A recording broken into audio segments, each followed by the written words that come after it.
Chapter 3. Market and Competitor Research in the USA. Who is your ideal customer? Imagine a situation.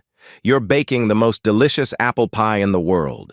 You have the best recipe, the freshest ingredients, the perfect oven. But here's the catch.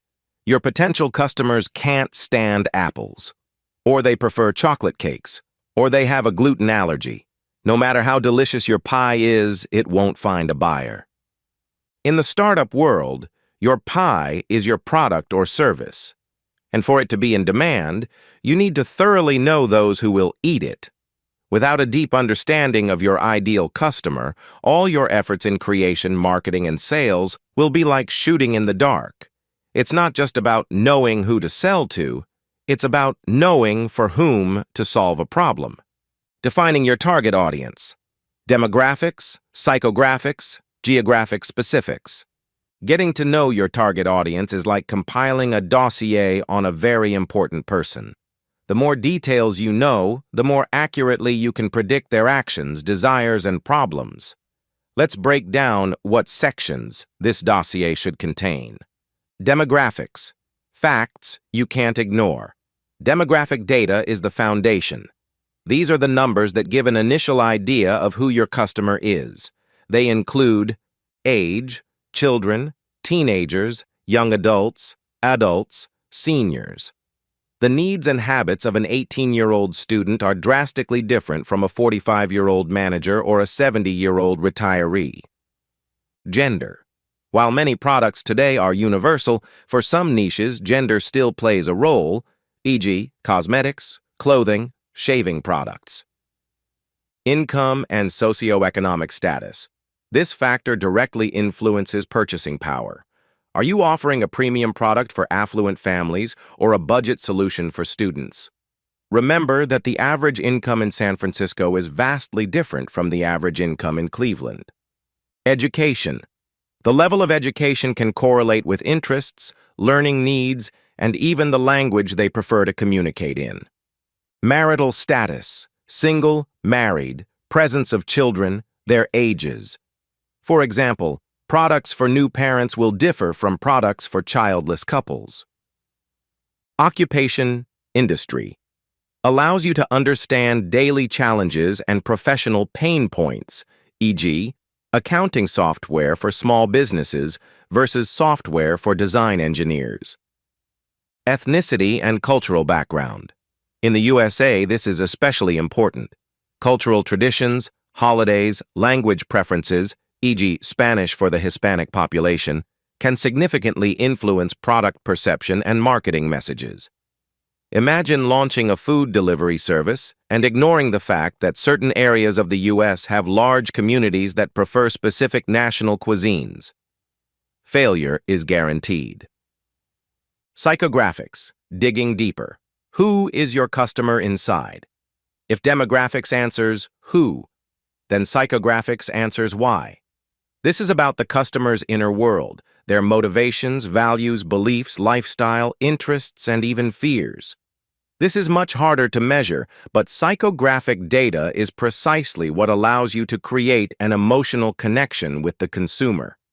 Values and beliefs. What's important to them in life? Family, career, health, environment, safety, freedom. For example, if your product is eco-friendly, you'll target people for whom sustainability is a core value. Lifestyle and hobbies. What do they do in their free time? Are they active athletes, homebodies, travelers, book lovers, gamers?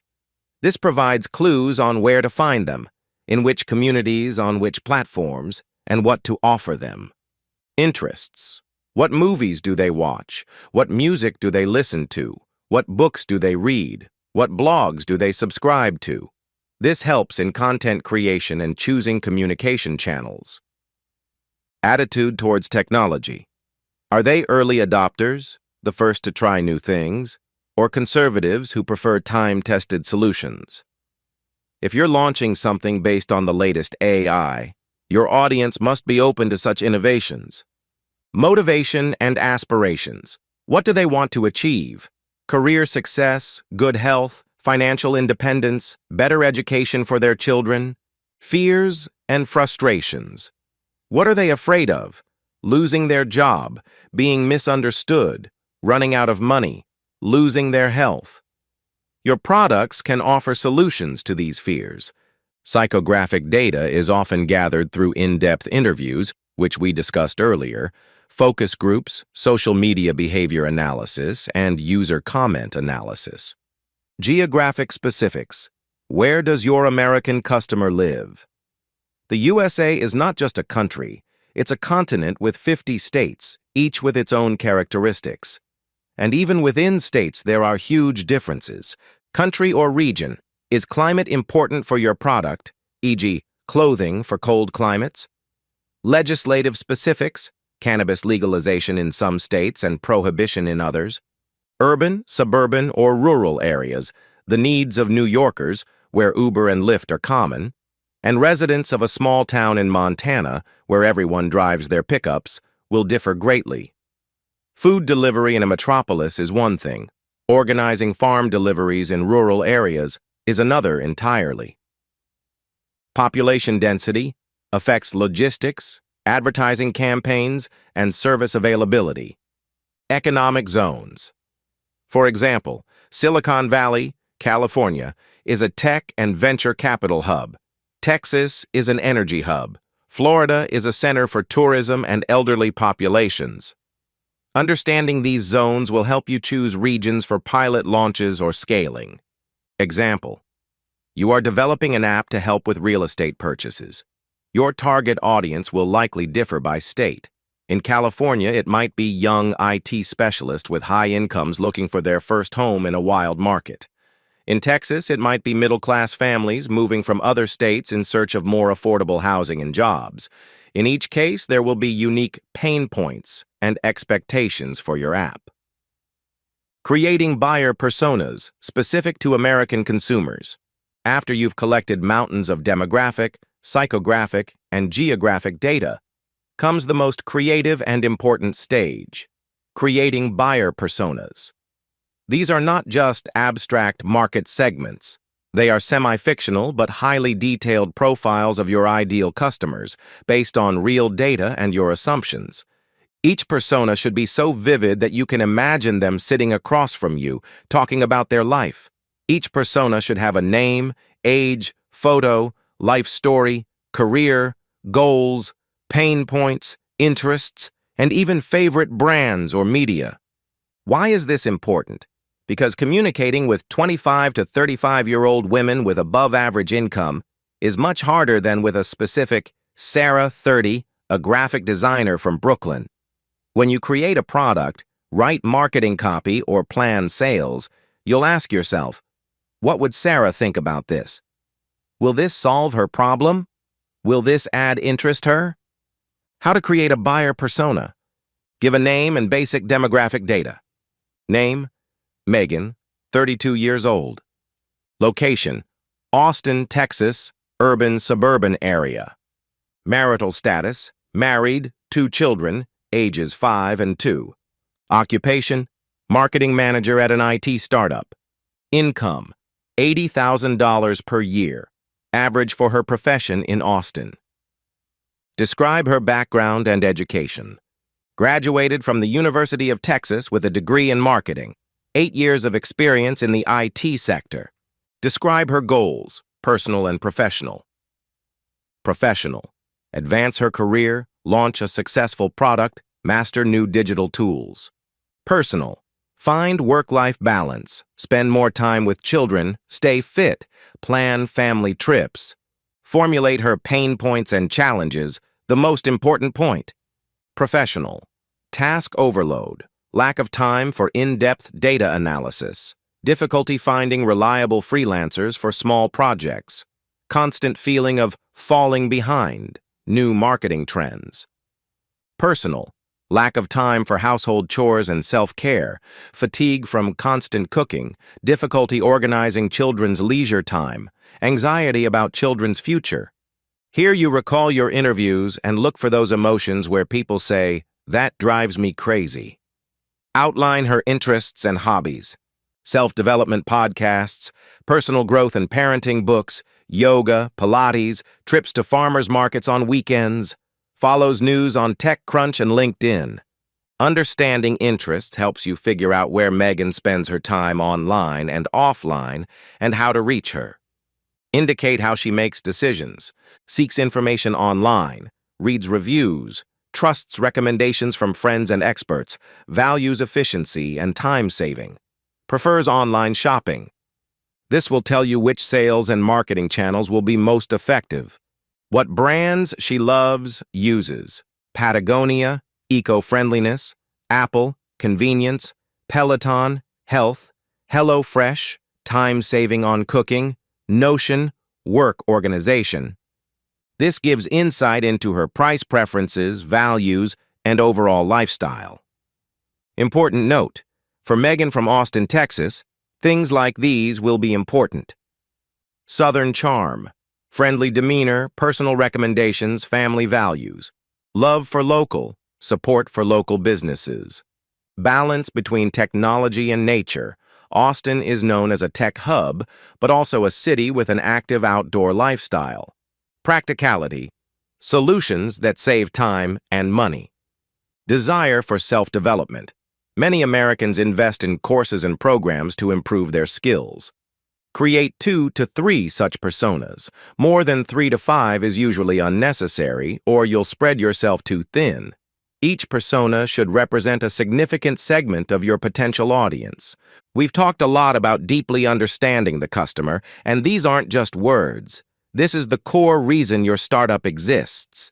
If you're not solving someone's significant problem or satisfying an important desire, your product, however good it may be, risks going unnoticed. Identifying key problems, pain points. The problems, frustrations, and inconveniences your customer experiences are those very pain points. Eliminating them will be the foundation of your value proposition. These points can manifest in different ways. Financial difficulties.